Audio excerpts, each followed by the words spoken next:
బాగా ఇదిగా ఉండేది. సో సేవా కార్యక్రమాన్ని, ఆ ట్రైనింగ్ కార్యక్రమాన్ని ముగించుకొని నేను ఇక్కడికి వచ్చాను. వారు ఆ తరువాత ట్రైనింగ్ను ముగించుకొని అనేక ప్రాంతాల్లో సేవ చేస్తూ ప్రస్తుతము మద్రాసు వెప్పరిలో చేస్తూ ఉన్నారు. వారు మన మధ్య ఉండడం చాలా సంతోషం. వారిని ప్రేమతో ఈ సమయాన్ని ఆహ్వానిస్తూ దేవుని వాక్యాన్ని పంచుకోవలసిందిగా ప్రభువుని బట్టి వారికి ఆహ్వానం పలుకుచున్నాం. సార్,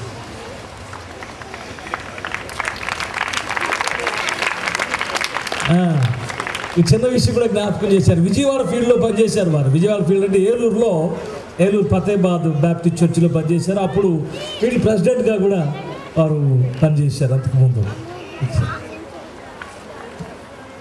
ఒకసారి మీరు సౌండ్ సిస్టాన్ని కొంచెం రెక్టిఫై చేసుకోవడానికి అవకాశం ఉందో చూడండి. అది బాగా క్లారిటీ కనబడడం లేదు సౌండ్లో.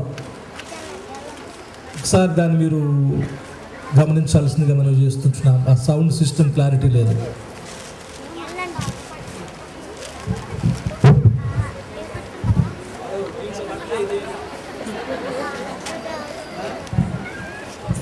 ఉన్నతుడైన మా పరలోకపు తండ్రి, నీ పరిశుద్ధ నామానికి వందనాలు చెల్లించుకుంటున్నాం. నీ మహాకృపను బట్టి ప్రేదర్పేట తెలుగు బ్యాప్టిస్ట్ సంఘమును 75 సంవత్సరములు నీ యొక్క రెక్కల నీడలో భద్రపరిచి అనేక మందిని ఆత్మీయంగా పోషించి పెంచి అనేక మందిని ప్రభా ఈ సంఘములో నుండి ప్రభా నీ రాజ్యమునకు వారసులుగా మార్చుకొని అనేక ఉద్యోగముల్లో అనేక రీతులుగా వారిని ఆశీర్వదించి సంఘమును బహుముఖంగా అభివృద్ధిపరిచి ప్రభు ఈనాడు సంతోషంతో ఉత్సాహంతో ఈ 75 సంవత్సరముల వజ్రోత్సవాన్ని జరుపుకోవడానికి మీరిచ్చిన ఈ కృపను బట్టి మీకు వందనాలు చెల్లిస్తున్నాం. ఇంతవరకు జీవించి ఉన్నటువంటి పెద్దలను బట్టి కూడా మీకు వందనాలు చెల్లిస్తున్నాం. గత కాలంలో సంఘం కొరకు పాటుపడినటువంటి వారందరి కొరకు ప్రార్థన చేస్తున్నాం. ఈ సమయంలో ప్రభా గత కాలం అంతటిని జ్ఞాపకం చేసుకొని భవిష్యత్తు కొరకై పునాదులు వేస్తూ ఈ సమయంలో ఆనందిస్తూ ఉత్సాహ సంతోష గానములతో పాటలు పాడి ఈ వాక్యమును ధ్యానించి ఆనందించి ఆశీర్వాదాలు పొందడానికి కూడి వచ్చిన బిడ్డలందరినీ దీవించమని నీ వాక్యము ద్వారా నీ ప్రజలతో మాట్లాడమని యేసు ప్రభు పరిశుద్ధ నామములో ప్రార్థిస్తున్నాం తండ్రి, ఆమేన్. ప్రభునందు ప్రియమైన దేవుని సంఘములకు, వేదికను అలంకరించిన దైవజనులకు, ఆయా స్థానిక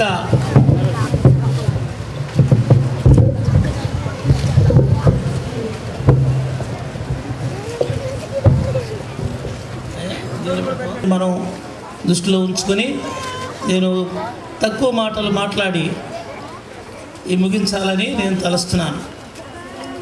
నన్ను ఆహ్వానించినందుకు వారికి ప్రత్యేకంగా వారికి, ఎగ్జిక్యూటివ్ కమిటీ వారికి, సంఘం అంతటికి కూడా కృతజ్ఞతలు వందనాలు తెలియపరుస్తున్నాను.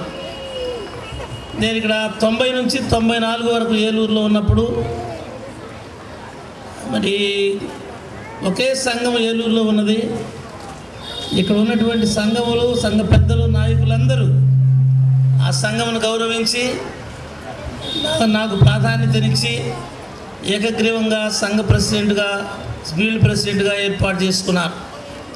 3 సంవత్సరములు ప్రభువుకు భయపడి చాలా జాగ్రత్తగా దాన్ని నిర్వర్తించామని నేను అనుకుంటున్నాను. నాకు మద్రాసు వెళ్తున్నాను సంగతి తెలిసి నాకు గొప్ప సన్మానం చేయాలని ఫీల్డ్ వాళ్ళు తలంచారు. అయితే నేను చెప్పకుండా వెళ్ళాను. అందుకని క్షమించాలని ఫీల్డ్ పెద్దల్ని కోరుకుంటున్నారు. ఎందుకంటే నాకు ఈ సన్మానాలు మరి ఎక్కువ గౌరవించడాలు ఎందుకో నాకు ఇష్టం ఉండవు కనుక నేను ఫీల్డ్ ప్రెసిడెంట్ అయినప్పుడు ఒక రూమ్కి వేశారు పెద్ద పూలదండలు తీసుకొచ్చి. నేను ఒక్కడు కూడా వేసుకున్నాను. బ్రతిలాడి ఒకటన్నా మీరు వేసుకోకపోతే మిగతా వాళ్ళు వేసుకోరని వేయించారు. అయితే అది నాకు అంత అవగాహన లేదు. తర్వాత అది వేసుకోవడంలో తప్పేమీ లేదని చెప్పి నేను గ్రహించి తర్వాత మరి వేసుకోవడం మొదలుపెట్టాను. అయినా కూడా దేవునికే మహిమ రావాలనేది మన యొక్క ముఖ్యాంశం. మనము ఆయన బిడ్డలుగా, ఆయన పనిముట్లుగా వాడబడుతూ ఉన్నాము. మన ద్వారా దేవునికి మహిమ రావాలి. అయితే ఈ యొక్క కార్యక్రమం అంతట్లో కూడా దేవుడు మనకు చేసినటువంటి ఉపకారాన్ని బట్టి, దేవుడు మనల్ని హెచ్చించినటువంటి ఆధిక్యతలను బట్టి కృతజ్ఞతతోటి మనం ఆ కార్యాలను చేసుకోవడంలో తప్పు లేదని మరి నేను తర్వాత ఇందాక వచ్చేటప్పుడు మరి మన యొక్క సిస్టర్స్ పైన పూలు వేస్తుంటే ఈ ఆధిక్యత దేవుని యొక్క వాక్య నెరవేర్పని సంతోషించి వారికి బ్లెస్సింగ్ ఇచ్చాను.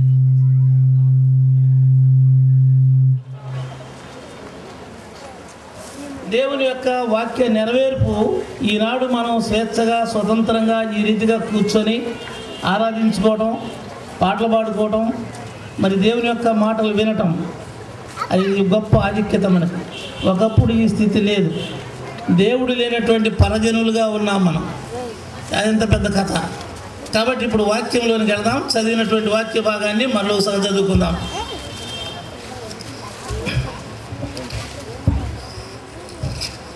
లూకా సువార్త 4వ అధ్యాయం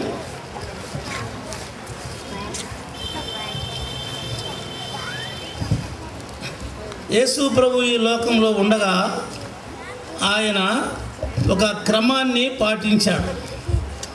ప్రార్థనతో ఆయన తన జీవితాన్ని, సువార్త సేవను ప్రారంభించాడు. ప్రార్థనతోనే ఆయన యొక్క వాక్య పరిచర్య కూడా ప్రారంభించాడు. తర్వాత ఆయన వారంలో ఉండేటువంటి పండుగలలో విశ్రాంతి దినం అనేటువంటి ఆ ప్రత్యేకమైనటువంటి దినానికి ప్రాధాన్యత ఇచ్చి, విశ్రాంతి దినమున దేవుని యొక్క సమాజ మందిరంలోనికి వెళ్ళటం ఆయన వాడుకగా ఉన్నట్లుగా 4వ అధ్యాయం 16వ వచనంలో చూస్తాం. వాడుక చొప్పున విశ్రాంతి దినమున సమాజ మందిరమునకు వెళ్ళి అని ఉన్నది. కాబట్టి యూదుల యొక్క మత చరిత్రలో వారికి ముఖ్యమైనటువంటి పండుగలు ఉన్నాయి. అందులో ఒకటి వారముల పండుగ, అది విశ్రాంతి దినం. తర్వాత మాసముల పండుగ, మాసాల పండుగల్లో 3 ఉన్నాయి. అందులో ముఖ్యమైనటువంటివి 2 ఉన్నాయి. ఒకటి పస్కా పండుగ, ఒకటి వారముల పండుగ. ఈ వారములు 7 వారములు జరిగిన తర్వాత 7 ఏళ్ళు 49 రోజులు అయిన తర్వాత మరి వచ్చేటువంటి దినాన్ని పెంతెకోస్తు అంటారు. కనుక అది 50వ, దాన్ని జూబిలీ అంటారు. 50వ రోజు జూబిలీ దినము. కనుక సంవత్సరాలు కూడా 50 సంవత్సరములు అయిన తర్వాత జరిగించేటువంటి పండుగని జూబిలీ అని వారు పిలిచారు. ఆ జూబిలీ అనే దానికి హితవత్సరము అని తర్జుమా చేశారు. హితవత్సరము, ఈ హితవత్సరము అనే దానిని ఇక్కడ మనం లూకా సువార్తలో 1వ శతాబ్దంలో రాయబడినటువంటి ఈ మాటలు ఇవి క్రీస్తుకు పూర్వము 750 ప్రాంతంలో ఉన్నటువంటి పరిస్థితులను దృష్టిలో పెట్టుకొని యెషయా రాసినటువంటి విషయాలను ఎత్తి ఇక్కడ రాయటం జరిగింది. యేసు ప్రభు దాన్ని చదవటం జరిగింది. యెషయా గ్రంథం 61వ అధ్యాయంలో ఈ మాటలు ఉన్నాయి. యెషయా గ్రంథం 61వ అధ్యాయం. ప్రభువు యెహోవా ఆత్మ నా మీదికి వచ్చి ఉన్నది, దీనులకు సువర్తమానం ప్రకటించుటకును యెహోవా నన్ను అభిషేకించెను. నలిగిన హృదయము గల వారిని దృఢపరచుటకును, చెరలోనున్న వారికి విడుదలను, బంధింపబడిన వారికి విముక్తిని ప్రకటించుటకును యెహోవా హితవత్సరమును అని లూకా సువార్తలో అంతటితో ముగించాడు. ఇక్కడ దేవుని ప్రతిదండన దినము ప్రకటించుటకును, దుఃఖాక్రాంతులందరినీ ఓదార్చుటకును అని కంటిన్యూ చేశాడు. అంటే యేసు ప్రభు యొక్క రాకతోటి మానవ జనాంగాలకి ఒక కొత్త శతాబ్దం ప్రారంభమైందని, కొత్త శకం ప్రారంభమైంది. మానవులకు ఒక కొత్త జీవితం ప్రారంభమైంది. అయితే తర్వాత దానిలో ప్రవేశించని వారికి తర్వాత వారికి ప్రతిదండన, తీర్పు అనేది ఉంటుందనే దాన్ని కట్ చేశాడు అక్కడ లూకా సువార్తలో. ఇది ఎందుకు ఇది రాయబడింది అప్పుడనంటే, ఆ దినాలలో ఉండేటువంటి ప్రజల యొక్క పరిస్థితి, బానిసత్వము ఎక్కువగా ఉండేది. ఇశ్రాయేలీలు బానిసత్వంలో విడుదల ఇచ్చిన తర్వాత కూడా అనేక సార్లు బానిసలుగా వారు వెళ్ళారు. బబులోను చెరకు వెళ్ళారు, అశ్షూరు చెరకు వెళ్ళారు, అనేక సార్లు వాళ్ళు చెరకు వెళ్ళారు. కనుక చెరలో నుంచి విడుదల పొందడానికి మరి వారికి నలిగిపోయినటువంటి వారిని దృఢపరచడానికి, తర్వాత బంధింపబడిన వారిని విముక్తి చేయడానికి హితవత్సరం ప్రకటించబడుతుంది అని చెప్పి ఇక్కడ తెలియజేశాడు. హితవత్సరం అంటే యూదుల యొక్క లెక్క ప్రకారం 50 సంవత్సరాలు అయిన తర్వాత వారందరికీ కూడా కొన్ని నియమాలు ఇచ్చాడు నిర్గమకాండంలో. ఆ నియమాలన్నీ ఏమిటంటే, అప్పులు ఉన్న వాళ్ళని అప్పులు అడగకూడదు, తీసివేయాలి. ఎవరి పొలమన్నా తాకట్టు పెట్టుకుంటే వారిని మరి విడుదల చేయాలి. ఎవరైనా బానిసలుగా ఉంటే ఆ బానిసలను విడుదల చేయాలి. వారికి సంపూర్ణంగా స్వేచ్ఛనివ్వాలి అనేటువంటి నియమాలు వాళ్ళకు ఉన్నాయి. కనుక ఈ జూబిలీ అనేటువంటి మాట, ఈ రూట్ వర్డ్ మీనింగ్ ఏంటంటే హోమ్ కమింగ్ అని అర్థం. అంటే వారి యొక్క సొంత స్వేచ్ఛలో ప్రవేశించడం. యూదులకు ఒరిజినల్గా మానవుడు దేవుడిచ్చినటువంటి స్వేచ్ఛలో వాళ్ళు ప్రవేశించడం. కనుక మానవుడు దేవుడిచ్చిన స్వేచ్ఛను అనుభవించి జీవిస్తూ ఉండగా పాపము చేత పట్టబడి బానిసైపోయాడు. కనుక ఆ బానిసత్వం ద్వారా అనేకమైన శాపాలు, కష్టాలు, నష్టాలు, శ్రమలు, ఇబ్బందులు, ఇరుకులు, వ్యాధులు, బాధలు ఇవన్నీ వచ్చి మనిషి కృంగిపోతా ఉన్నాడు.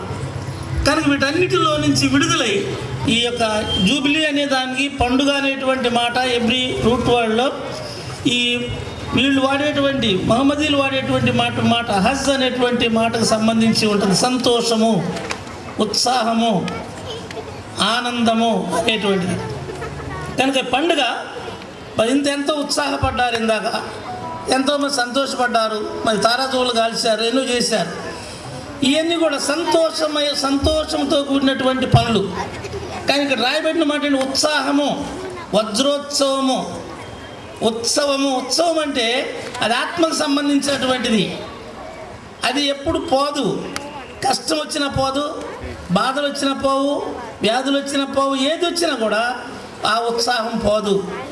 యోబుకి ఎటువంటి శ్రమలు వచ్చినా కూడా దేవుని మీద ఉండేటువంటి ఆ యొక్క నమ్మకం పోలేదు, దేవుని గురించిన సంతోషం పోలేదు, సమాధానం పోలేదు ఆయనకి.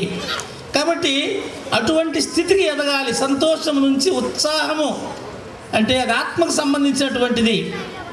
ఆధ్యాత్మికం అంటారు మన వాళ్ళు. ఆధ్యాత్మికం అంటే ఆది ఆత్మకు సంబంధించినటువంటి తత్వము. ఆది ఆత్మ అంటే దేవునికి సంబంధించినటువంటిది ఉత్సాహం. కనుక ఆ ఉత్సాహములోనికి వచ్చినప్పుడు సునాద గీతాలు పాడతాం మనం. ఆ సునాద గీతాలు పాడేటప్పుడు ఆనందిస్తాం. ఆనందంలో రోగాలు పోతాయి. ఆ ఆనందంలో మన యొక్క బాధలు మర్చిపోతాం. ఆనందంలో కష్టాలు మర్చిపోతాం. దేవుని యొక్క దీవెనలు అనేక రకాలుగా పొందుతామని దేవుని వాక్యం మనకు సెలవిస్తూ ఉంది. కాబట్టి ఈ యొక్క జూబిలీని గురించి రాయబడినటువంటి నిర్గమకాండం 25-26 వచనాల్లో కొన్ని మాటలు ఉన్నాయి. వారిని ఆ సంవత్సరం వచ్చినప్పుడు వారు శృంగనాదంతో పిలవాలని ఉంది. శృంగధ్వని చేయాలి అని. శృంగము మన శంఖారామం అంటారు. శంఖంతో వదులుతారు మన దేశంలో.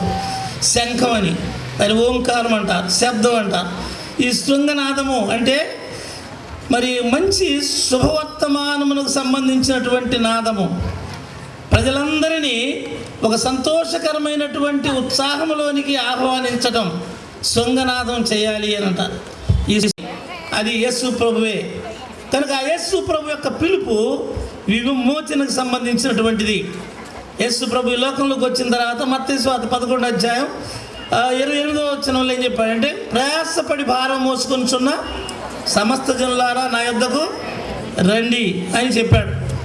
ఇక్కడ యెషయా 61వ అధ్యాయంలో ఆ కాలంలో ఉన్నటువంటి మనుషులు పడుతున్న కష్టాలను చూసి, వారు పడుతున్న ఇబ్బందులను చూసి, వారి యొక్క భారాలను చూసి ఆ పిలుపునిచ్చారు.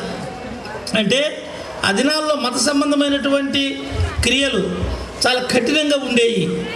ఒకవేళ కఠినమైనటువంటి వారు కానీ చేయకపోతే కొన్నిసార్లు మరణం కూడా తప్పేది కాదు. వారు కనీసం ఒకవేళ యూదులు శుక్రవారం నాడు ఒకవేళ మిషన్ కుట్టుకుంటూ ఒకవేళ పొరపాటున వారి యొక్క సూది చొక్కా గుచ్చుకొని మర్చిపోయి వంకికి తగిలిచ్చి మరి విశ్రాంతి దినం అంటే శనివారం నాడు దాన్ని వేసుకుని మర్చిపోయి ఆరాధనకు వస్తే, ఒకవేళ యాజకులు కానీ దాన్ని చూస్తే, నీవు ఇక్కడ దారంతో ఉన్నటువంటి సూది గుచ్చుకున్నావు కాబట్టి నువ్వు ఇవాళ పని చేసావు కనుక నేను శిక్షించాలి అని సమాజంలో, ఆ సమాజ మధ్యలో అక్కడే శిక్షించేవాడు అన్నమాట. అంత భయంకరంగా ఉండేటువంటిది అన్నమాట.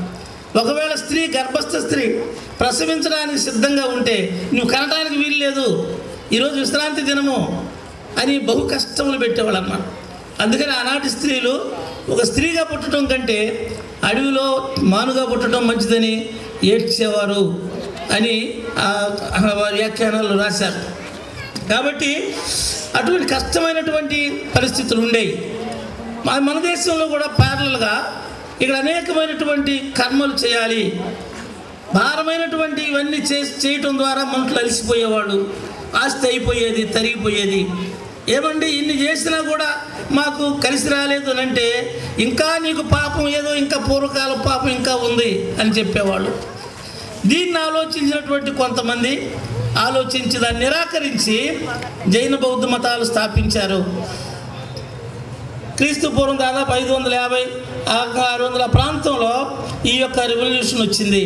అదే రీతిగా క్రీస్తు పూర్వం 700 సంవత్సరాల్లో యూదుల యొక్క సమాజంలో ఉన్నటువంటి కఠినమైనటువంటి ఆ మత పరిస్థితులకు భిన్నంగా మరి ఇక్కడ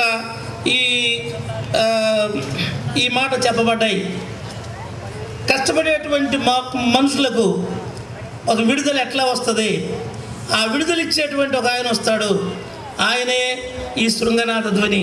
ఈ శృంగనాథ ధ్వని అయినటువంటి ఆ శబ్దము శరీరము ధరించి క్రీస్తుగా భూమి మీదకి వచ్చినప్పుడు ఆయన చేతికి ఇవ్వబడినటువంటి ఆ గ్రంథం చదవగా ఇది వినికిడిలో నెరవేరింది అన్నాడు. అంటే నేనే ఆ ధ్వనిని, నేనే ఆ రక్షకుణ్ణి, నా యొద్దకు రండి, నేను మీకు విశ్రాంతి కలిగిస్తాను. అంటే ఆ పాత ఆ మూఢనమ్మకాలు అక్కర్లేదు. ఆ పాత ఇప్పుడు కూడా మద్రాసులో కొంతమంది క్రైస్తవులై ఉండి కూడా ఇప్పటికి కూడా ఆ పాత కార్యక్రమాలన్నీ చేస్తూ ఉంటారు.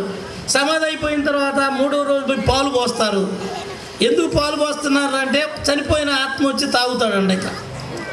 వాళ్ళకి ఇంకా కొంతమందికి అటువంటి నమ్మకాలు ఉన్నాయి. కాబట్టి మూఢమైనటువంటి అనేకమైనటువంటి కొన్ని మంచి నమ్మకాలు ఉండొచ్చు, కొన్ని కష్టం కలిగించేవి, నష్టం కలిగించేవి, చాలా నష్టకరమైనటువంటి ఇంకా మనుషులకు జీర్ణించుకుపోయి ఉన్నాయి.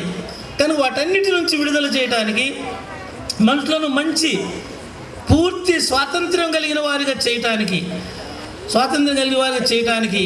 యేసు ప్రభు ఈ లోకంలోనికి వచ్చాడు. సబ్బాతు దినమున ఆయన ఆ పుస్తకం ఇప్పి చదివాడు. సబ్బాతు అంటే entering to freedom of our ancestors, మన యొక్క పితరుల యొక్క విశ్రాంతిలో మనం ప్రవేశించడానికి ఆ యొక్క విశ్రాంతి దినం ఏర్పాటు చేయబడింది. విశ్రాంతి దినము మంచి పనులు చేయవచ్చు అని యేసు ప్రభు చెప్పాడు. అది కఠినమైనటువంటి మత సంబంధమైన నిష్టలతో కూడినటువంటిదిగా ఉండకూడదు. అవసరమైతే మంచి పనులు చేయొచ్చు. అంటే ఏమిటి? మానవత్వం యొక్క విలువలు గుర్తించాలి మతంలో. ఏ మతమైనా సరే మనిషిగా గుర్తించకపోతే ఆ మతము ఆ మనిషికి ప్రయోజనం లేదు. కనుక యేసు ప్రభు సర్వమానవులను మనుషులుగా సమాజంలోనికి తీసుకుని వచ్చి విలువిచ్చాడు.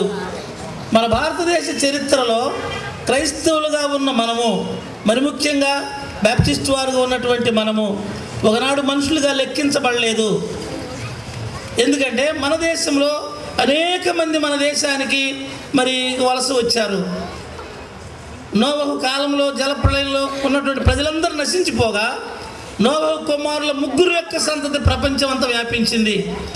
ఆ 3లో మరి హాము, షేము, యాపెతు అనేటువంటి వారి ద్వారా యాపెతు యొక్క సంతానం మన దేశానికి వచ్చిందని చరిత్రకారులు చెప్తున్నారు. కొంతమంది మరి ఇథియోపియాకి వెళ్ళారని, కొంతమంది సెంట్రల్ ఏషియాకి వెళ్ళారని చెబుతున్నారు. అక్కడి నుంచి అనేక మంది మన దేశానికి మరలా తిరిగి వలస వచ్చారు. అబ్రాహాము యొక్క సంతానంలో మరి 3వ భార్య అయినటువంటి కెతూరా సంతతి 6 కుమారులు కలిగారు ఆమెకి. ఈ 6 కుమారుల్ని బహుమానములు ఇచ్చి తూర్పు దేశంలో పంపించాడు ఆయన. ఆ తూర్పు దేశంలో వచ్చినటువంటి వారిలో 2 మన భారతదేశానికి వచ్చారు. వారు వచ్చినప్పుడు మోషే ధర్మశాస్త్రాన్ని, దేవుడు వారితో చెప్పినటువంటి అనేకమైన సంగతులను వాటన్నిటి తీసుకుని మన భారతదేశానికి వచ్చారు. అక్కడ ఈ వచ్చినటువంటి వారందరి ద్వారా ఈ అనేక రకమైన డ్యూయల్ లాంగ్వేజెస్, 2 రకాలైనటువంటి భాషలు ఉన్నటువంటివి కొన్ని కనిపెట్టారు. అట్లా మాట్లాడినటువంటి మిక్చర్ లాంగ్వేజెస్ సంస్కృతంగా వచ్చింది. దానిలో మరి వాటిని తర్జుమా చేయడంలో కొన్ని మార్పులు వచ్చినాయి. కానీ అవి చూసినప్పుడు అవి కూడా దానికి మూల గ్రంథం ఏదంటే మోషే ధర్మశాస్త్రమే. మోషే ధర్మశాస్త్రమే మొట్టమొదటి ఇవ్వబడింది. దానిలో నుంచి డెవలప్ అయి వచ్చినాయి ఇవన్నీ. అయితే తర్వాత మోషే మరి వేగు చూసి రమ్మని పంపించినప్పుడు మరి హోరీలు అనేటువంటి జనము మిడతల వలె కనపడ్డారని వేగుల వారు చెప్పారు. వారు బహు భయంకరమైనటువంటి మనుషులు. వారు తిరిగి పాలస్తీనాలో ప్రవేశించినప్పుడు వారు కనబడలేదు, వారు జాడలేదు. ఆ చరిత్రలో వారు ఏమయ్యారంటే, చరిత్రకారులు ఏం చెప్తున్నారంటే, వారు తిరిగి భారతదేశానికి వచ్చారు. అది 2వ మైగ్రేషను. ఆ 2వ మైగ్రేషన్లో వచ్చిన వారు క్షత్రియులుగా మారారు. మొదటి మైగ్రేషన్లో వచ్చిన వారు బ్రాహ్మణులుగా మారారు. అంతకుముందే ఇక్కడ ముందుగా వచ్చినటువంటి వారిని వారు కలుపుకొని చతుర్వర్ణ్యాం మయాం సృష్ట్యాం అని చెప్పి భగవద్గీతలో రాసుకున్నారు వాళ్ళు. అంటే 4 వర్ణములు నేనే సృష్టించాను అని. అయితే మరి మిగతా వారందరూ కూడా వారిని గురించి చెప్పబడలేదు. బైబిల్ అనేక జనాంగాల గురించి చెప్పబడింది. యాషువా గారు అన్నాడు,